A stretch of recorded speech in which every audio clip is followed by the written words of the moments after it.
मेरा नाम शमशेर कुमार है। मैं हरियाणा से हूँ। मेरी उम्र 18 साल है। सन 2011 में +2 पास की है, बल्कि प्रथम आया हूँ। बात उस समय की है जब मेरी अध्यापिका एक टेस्ट ले रही थी। मैंने सबसे पहले टेस्ट दे दिया और क्लासरूम के दरवाजे के आगे जा बैठा। मेरी कक्षा की सबसे होशियार छात्रा पूजा को गुस्सा आया मुझ पर कि मैंने उससे पहले टेस्ट अध्यापिका को कैसे दे दिया। पूजा टेस्ट देकर उठी और उसी दरवाजे से जाने लगी जहाँ मैं बैठा था। मैं भी एकदम से उठने लगा तो पूजा की और मेरी टक्कर हो गई। मुझसे पूजा के शरीर पर, उसकी तरबूजी और कुल्हों पर हाथ अनजाने में लग गया। सर्दियों के दिन थे। पूजा मुझे काफी गर्म लगी। मैं सर्दियों में केवल शर्ट पहनकर स्कूल जाता था। पूजा हंसकर चली गई। शायद पूजा को मेरा छूना अच्छा लगा। मैं भी अंदर गया। पूजा और मैं कमरे में अकेले थे। पूजा मुझसे बातें करने लगी। पूजा बहुत खूबसूरत थी। पहले मैंने पूजा से कभी ऐसे बात नहीं की थी। खैर, पूजा ने मेरा फोन नंबर ले लिया और वह रोज रात को स्कूल से जाते ही मुझे फोन करने लगी। हम पढ़ाई की बातें कम और उस काम की बातें ज्यादा करते थे। हम दोनों में प्यार हो गया। स्कूल में हम आंखों से आंखें डालकर बातें करने लगे। मैं मौका मिलते ही पूजा को अपनी बाहों में भर लेता था। पूजा भी यही चाहती थी। उसके बाद पूजा मुझे अपने घर बुलाने लगी। पूजा के घर से आगे एक मंदिर था। एक और मंदिर पूजा के घर के बिल्कुल करीब था। मैं हर रोज शाम को दोनों मंदिरों में जाने लगा ताकि किसी को शक ना हो। मैं सुबह 4 बजे उठकर मंदिर जाने लगा। पूजा ने एक दिन 4 बजे बाद शाम को मुझे अपने घर बुलाया। कहा, हमारे घर पर आज कोई नहीं है, तुम जल्दी आना। मेरे घर से पूजा का घर का रास्ता केवल 10 मिनट का ही है। मैं 3 बजे उठकर 5 मिनट पर घर से निकला। मैं 3:05 पर घर से निकला। अब 4 बज चुके थे। मैं पूजा के घर के बाहर देख रहा था कि मोहल्ले में कोई है तो नहीं। तभी पूजा के घर के अंदर देखा तो पूजा ने मुझे अंदर आने का इशारा किया। मैं अंदर चला गया। पूजा ने मुझे बैठने को कहा, लेकिन मैंने उसे बाहों में भरकर चूमना शुरू कर दिया।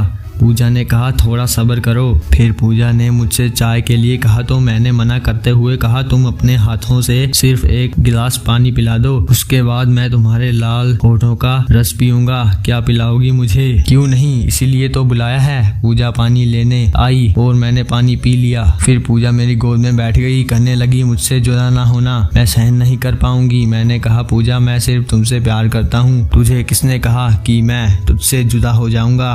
पूजा ने कहा, डर लगता है। कुछ नहीं होगा, मैं सिर्फ तुझसे शादी करूंगा। अगर तुम्हारी शादी किसी और के साथ हुई तो मैं मर जाऊंगा। पूजा ने मेरा हाथ पकड़कर कहा, हम दोनों साथ मरेंगे। फिर मैंने पूजा की तरबूजियों को मसलना शुरू कर दिया तो पूजा ने भी मेरे होठों को चूमना शुरू कर दिया। दोनों को काफी मजा आ रहा था। फिर मैंने पूजा का कमीज उतार दिया। उसने नीचे कुछ भी नहीं पहना था। अब पूजा की तरबूजियां मेरी आंखों के सामने थी, जो गोल और काफी छोटी थी। तरबूजियों को मसलने से पूजा पर नशा छाने लगा। पूजा ने मेरी पैंट की जेब खोली, मेरे लोले को बाहर निकालकर हाथ से सहलाने लगी। मैं पूजा की चिड़िया को कपड़ों के ऊपर से ही सहलाने लगा।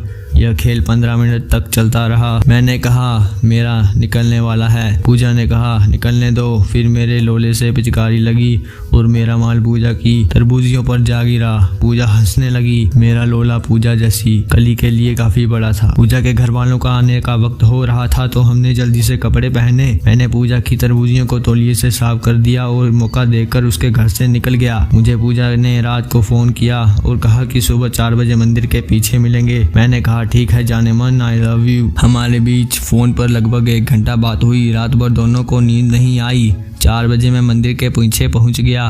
थोड़ी देर बाद पूजा भी वहां आ गई। आते ही मुझे चूमने लगी, कहने लगी, आज मेरी चिड़िया मारो, इस पर सिर्फ तेरा अधिकार है। फिर मैंने पूजा की तरबूजियों को मसलना शुरू कर दिया। पूजा मेरे लोले को सहलाने लगी। ये खेल 10 मिनट तक चलता रहा। सब कुछ करने के बाद पूजा दर्द से कहराने लगी। उसकी चिड़िया जख्मी हो चुकी थी। फिर मैंने भी अपने काम को थोड़ा हल्का कर दिया। मैंने तीसरा धक्का मारा और पूरा पप्पू अंदर चला गया। फिर पूजा के मुंह से किलकारी निकली। मैंने उसके मुंह पर हाथ रखा और कहा, सब ठीक हो जाएगा। फिर 5 मिनट तक रुकने के बाद धक्के लगाने शुरू हुए तो पूजा को भी मजा आने लगा। वह भी मेरा साथ देने लगी। लगभग 20 मिनट बाद मैं और पूजा दोनों इकट्ठे ही झड़ गए। मैं पूजा की चिड़िया में ही झड़ गया। इस खेल में हम दोनों को बड़ा मजा आया और पूजा काफी खुश दिख रही थी। अब दिन निकलने को था तो हम दोनों अपने अपने घर चले गए। इसके बाद हम हफ्ते में 2 बार इस काम को ही कर लेते थे। दोस्तों, अगर कहानी पसंद आई हो तो चैनल को सब्सक्राइब करें और कमेंट में बताएं कि आपको कौन सा पार्ट सबसे ज़्यादा अच्छा लगा। और दोस्तों, वीडियो को लाइक करें और बेल नोटिफिकेशन को ऑल पे करें। और हाँ दोस्तों, चैनल को सब्सक्राइब करना मत